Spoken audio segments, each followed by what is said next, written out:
Podcast doesn't start with going, hey guys, what's up? It's a bit of like chat first, don't you guys? Right, a bit like this? Yeah. Alright, well that was perfect, isn't it? Yo, hey guys, what's up? It's the Fulham Podcast, episode 2. We're back again. Jake's here one more time. Yep. We've invited him back because of his amazing commentary last time. We're also joined with Kane Styles. Yeah, cheers. The football journalist, previous work for who came? Birmingham Mail. We are Birmingham, a few things like that. Coventry Telegraph. Yeah. Happy to be on an alternative podcast today. He's big on the Midland scene. Just give him a follow if you can at Kane G Styles. Right, let's talk January. Let's talk about how this is probably the biggest transfer window in Fulham's history. Let's get started on our targets. First name on the list seems like it's signed 1 to 8 on Sky Bet. Seems about a done deal on a free transfer. Gary Cahill. What are your thoughts, Kane Styles? I think it'd be a terrific signing. Obviously, Fulham's defensive fragilities have been evident this season, struggling. And Gary Cahill, internationally respected, fantastic, played at World Cups. I don't think you could have got someone better, especially on a free. Come in, wealth of experience. I think it'd be a great bit of business from Ranieri. And yeah, I think it'd be a real big helping hand to your survival. I think that's exactly what I need, like a bit of experience, a bit of knowledge at the back, someone who can actually figure out where to be and how to make a tackle. People are saying like, oh, Cahill, legs have gone slow, old, crap. You got to remember that Claudio Ranieri won the league with Robert Hoof and Wes Morgan as his centre-back pairing. Jake, you're making a few funny faces over there. You got something to say, haven't you? No, not a lot really. Gary Cahill, you know, football's a game of opinions in it, and if you look up and down Gary Cahill's career, he's been partnered by some of the great centre backs, and this is one of the few times in his career, but now where he'll have to take the reins as the enforcer and the captain in the back line, and it'll be interesting to see because he's not going to have that sort of team of world beaters around him. He's going to face constant wave after wave of attacks against probably at least 8 or 9 of the teams in the league. So, it'll be interesting to see how he reacts to that sort of change in pace and just in different sort of dynamic games. Do you know what I mean? They probably wouldn't have got at previous teams. I mean, the point I'd put back at you is the 2012 Champions League run where he was Chelsea's main defender after he'd signed in January, playing with David Luiz, who was enigmatic at that time, running up the pitch, a bit like Adoy does. And Cahill was able to just steady that ship in that game against Bayern in the final, where Bayern absolutely dominated, but they only managed to get one goal in the 80th minute, something like that. That was half a decade ago, wasn't it? It was. Football's a game of opinions. That's as fair a point as you'll get, I guess. Second up on the list, Danny Drinkwater, Ranieri's ex-man, centre-mid. What do you reckon, Kano? I think it'd be a good signing. Is it a loan deal? We're thinking about that, so that's another point to talk about. If we had to get a loan in with one of these people we're about to mention, we're going to have to send out Fosu-Mensah or Chambers back. And everyone's like, it'll be Fosu-Mensah, I just think, given the situation that you're in, obviously, you're going to need a whole lot of togetherness to get out of the situation you're in. I'm not quite sure that getting too many loans in I think you want to be getting players in on permanent deals. I think they'll give more to the cause, I think, than what a loan player would give from Chelsea. I disagree completely. That's my thoughts. I think that if we sign Danny Drinkwater on a permanent £100,000 a week and then we get relegated, it's just another person we're going to have to shift. No, I just don't see the point in you. Gary Cahill on a 6-month contract. Danny, you say a bit with a view to permanent, possibly. You say a bit of togetherness. We are linked with 3 players from the same club because the next player we're going to talk about is Victor Moses in a minute. But Drinkwater as a player, what do you think? I like him. He was obviously terrific at Leicester. Hasn't really got much of a chance or opportunity at Chelsea for whatever reason. He's not good enough to be at Chelsea, but yeah, I think it was a strange sign. He had one very good season at Leicester before that. Yeah. He didn't really. Very much relegation threats on Leicester side. With N'Golo Kante next to him, I think he can make anyone look good. So we'll see. You need Seri hasn't stepped up to the plate at all, has he? No, he's been terrible. So does he completely drop out, and who'll be in centre mid, Kearney and Drinkwater? Chambers as well. Chambers has been playing, best midfielder probably. Is he playing? I didn't know he's playing midfield. Yeah, he's been playing in midfield, but that's the problem. We're going to have to send either Chambers or Fosu-Mensah back because we've got 2 domestic loanees, and everyone's thinking it's going to be Fosu-Mensah because Fosu-Mensah, with all the will in the world, has not been good, and Chambers has been brilliant. But Arsenal have got their massive injury crisis in the defence now, so I don't know how likely it is for them to ask us for Chambers back, which is where Drinkwater would be alright, to be fair, for them in that midfield. I don't know if we can persevere with Surrey much longer. I think, again, the worst player on the pitch every time he steps onto it. Surprising, isn't it? Linked with all the biggest clubs in Surrey before he came to Fulham, and then doesn't do anything, has he? At all. Check a word on Danny Drinkwater. I think just echo what Kane said. Really, he was pretty. He looked like he'd really comfortably made the step up into a real class Premier League player at Leicester, and then suddenly he seems a fish out of water at Chelsea. And I feel like a team like Fulham, with the situation they're in, just the sort of atmosphere that's perhaps around Fulham's team when they go into big games and that sort of thing, probably be where Danny Drinkwater sort of thrives. It's probably the best thing for him to come back working under Ranieri, you think, as well. Yeah, definitely. There's got to be some sort of man management success click there as well. So. You'd hope so. We've already mentioned who we go to our next, Victor Moses. I think this is the one I want to come off more than anyone. I think that we're struggling on that right side going forward and at the back, and you can fit in anyway. It'd be a better option than Cyrus Christie if we're going to play 3-5-2, and maybe a much better option than Andre Schürrle, in my opinion. Even though Schürrle scored a lot of goals for us, he's wasteful, takes pot shots. He's not really a team player, especially when you're he's a bit of a luxury player. Yeah. If we were 8-4-9, Schürrle would be lovely to have in the team and it was all working, but not when you're struggling, not when you want to keep the ball and actually ration out a proper chance rather than wasting it on a half chance. Yeah, exactly, just whack it over the bar from 30 yards, which he does. But Moses would just, if he can play how he did under Conte, or even while he was at Wigan. I think Moses is a very sort of good, established Premier League player, and it's the sort of signing you want to be making. I think he's cut from that same sort of like performance consistency mould as like your Valencias and your Fabian Delphs. He's not going to let your team down, and I feel like in a team full of individual errors and that sort of thing, it's been rife. I think a player with a good sort of solid head, who's not going to waste the ball, who's going to keep his head when times get tough. I think that'd be a great sort of shrewd addition. If you're Claudio Ranieri, how do you utilise him? Do you play him as a right wing back or do you play him as a winger? I think when Fulham have them, they're not an ugly team. They play good football when they want to.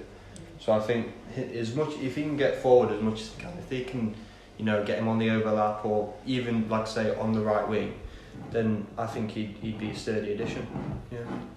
I think that it could be a case of playing him as a wing back because we are persevering with 3 at the back at the moment. I think he's the perfect player for that position, and I think that him and Abubakar Kamara on one wing would cause problems for any team in the league. But if he did play as a winger, I think he'd immediately become one of the most useful players in our squad. I don't know if you remember Wigan staying up in 2011.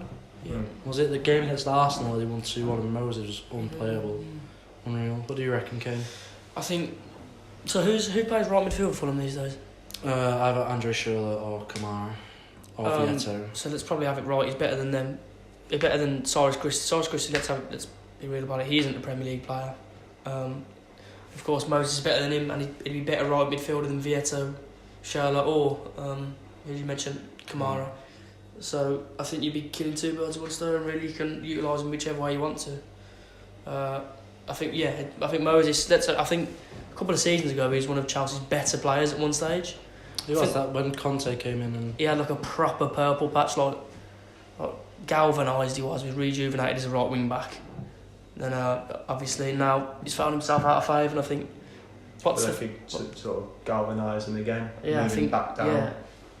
With a challenge. What was the fee? Is it a fee? What fees? Talking 12 million. That's a bargain. How old is he? In his 20s. 28. So yeah, it's ridiculous. You're looking at. Well, I think 3 years ago you'd be looking at about easy, double of that. Yeah. Just because he's out of favour, all of a sudden he's on big wages. I think if Fulham get even 2 of those 3 from Chelsea, you'd think that they'd finish above the likes of Burnley, Huddersfield, teams like that. I mean, I think if you get Victor Mosen especially, you'll be looking up rather than behind. You know. I think all of them potentially are very game shrewd changers and smart decisions by Ranieri. Yeah, I don't think they're bad signings. I mean, another player we're looking at is one who we all watched together the other night. You all rated him, Divock Origi. Yeah. What do you reckon of that as a signing? Another striker, kind of what Fulham need. Not spreading the goals out enough, relying too much on Mitrovic. Yeah, I think, like I say, you hit the nail on the head there. I think, Fulham perhaps guilty of being a bit too reliant on Mitrovic at times, and I feel like you're not part of the Belgian setup or the Liverpool setup if you're not of a certain grade of quality. And I think, Origi would be another smart signing, and I don't think either he'd be particularly wasteful either. And he doesn't strike me as a wasteful sort of player. He seems like an efficient one. So yeah, I'd like him if I was. I mean, his goal scoring record's decent. His minutes per goal at Liverpool isn't bad at all. And he went on loan to Wolfsburg last year, played on the wing. Apparently he was decent. I can't say I saw much of him, but I wouldn't mind seeing him as a winger if we can't get the Moses deal over the line. Yeah, I mean, flexible players. I think every club wants to play with a bit of variety, can play different positions and that. And like I say, the last couple of names that we've mentioned have at least had at least two sort of positions on lock. So I think a lot of versatile players can do nothing but good. Yeah, it's a strange one with transfer rumours because you don't know how reliable they all are. Because Origi, if you look at the betting, Wolves are favourite to sign him. But your favourite journalist, Alan Nixon, reckons he's on his way to Fulham. So how much do you reckon we can buy into that? We don't know with transfers at the end of the day, and I don't think many of the the journalists at the very top really know what it is. I feel like when there's sort of journalists and sort of whistleblowers and that sort of thing closer to the ground at the club, I think those are the ones who you sort of want to listen to rather than ones at the big newspapers and that. Yeah. To be fair. Yeah, fair enough, Kane. Anything more to add on Origi? Yeah, I think when he has been given a chance for Liverpool, I think he's done well. He got the winner in the derby a month or so back. Scored the other night, looked one of the better players again. And I think if you get him, you look at Origi, Moses, Kamara, they're all explosive players. I think they'll cause any side some sort of problem with the pace and the athleticism that they have. So yeah, I think 15 million quid, if you can get him. He hasn't had a proper run of games in the Premier League for a long time, so I think he'd be open to a move. I think it'd be a good deal. I think it'd be a good move. 15 million quid, apparently. Yeah, 15 million quid. It can get you a decent striker at the Championship. So for a good striker in the Premier League. It's true. Like Brentford have asking for what? 20 million. In excess of 20 million for Neil Maupay. Yeah, I can't say that's a good deal. Puts into perspective, doesn't it? Yeah, he's in and around the squad in the top Liverpool side, so it speaks for him, doesn't it? Yeah, and there's a player I don't really know much about, but I've seen him twice this season against Man City. Maxwell Cornet at Lyon. You watched the highlights of that game together, Jake. You rated him a bit, didn't you? He seemed like a player who can obviously strike a ball. He looked like a player with a bit of pace about him, but I'm not going to pretend to be some sort of Ligue 1 expert or aficionado or anything. But like I say, from what I've seen of him, he seems quite a dynamic player. Yeah, it's quite exciting that we linked with him. I thought he looked brilliant. Then again, how good was Zambo and Gisa?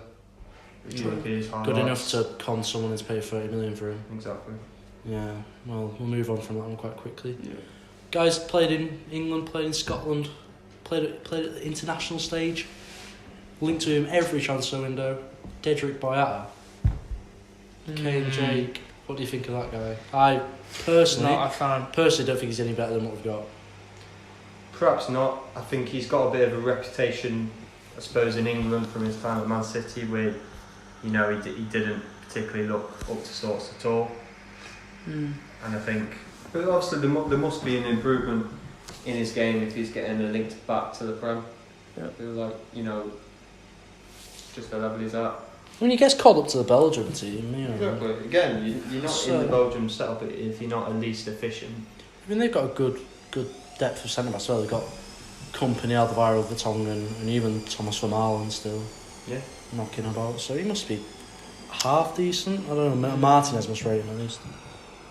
I'm not a fan at all. No? I'm not a fan at all. I've never been impressed by him. I watched him, I think it was last season at one stage, he was playing in the old firm, ball to feet, let it slip, Josh Windler scored for Rangers. I think he's got serious rick in him. Look at the teams he's been at prior to Celtic. He was at Man City for 13 games, played 13 times with them. Bolton alone, played 14 times, went to 20, played 5 games. So he'd done nothing up until going to Celtic. So the last 3 years, he's come to life really. He has played for Belgium, so there must be something there. He's a big lad, he's strong. But yeah, I wouldn't go there personally. Yeah, I wouldn't touch you with a barge ball. I don't think he's any good. I think if Kale's is available, especially on the free, you shouldn't even be considering a player like Dedrick Berto, I don't think. Yeah. The last one, a bit of a long shot. I don't think that we're going to end up signing. Spurs are heavily linked. Championship player, you boys more in the loop of the Championship this season than any of us because we're in the Prem now. Jared Bowen. I'm a massive fan of Jared Bowen. I think he's definitely a Premier League player. I think in the last couple of seasons, Wolves have been, Hull have been entirely uninspiring, and then they'd have one sort of focal point, one bit of creativity that'd sometimes drag them out of losing the game, and that'd be Jared more Bowen. often than not be Jared Yeah, Bowen. and he's got a good versatility, like a good variation of goals he can score. It's all about whether or not he can make the step up. If he can, then I think you've got a great, shrewd little player. But then, like I said, then you've got to compete with Spurs and whatnot. I was thinking this earlier. I was saying this earlier. Saying like the amount of players that sign from the French league or the Belgian league or the German league or the Spanish league, you just no good. I can't think of many that get signed from the Championship to the Prem that completely flop. If you look this season, James Maddison, David Brooks have been 2 of the signings of the season, and they were both from the Championship. No one really expected much from them. Like, if you do watch the Championship and there are the standout players, and that's why 20 million for Neil Maupay. Maybe it's not too bad of a deal. In the era of parachute payments as well, the gap between the Prem and the Championship is getting smaller as well. Believe it, So it's going to become more often theme as well. I think players taking a punt on the Championship.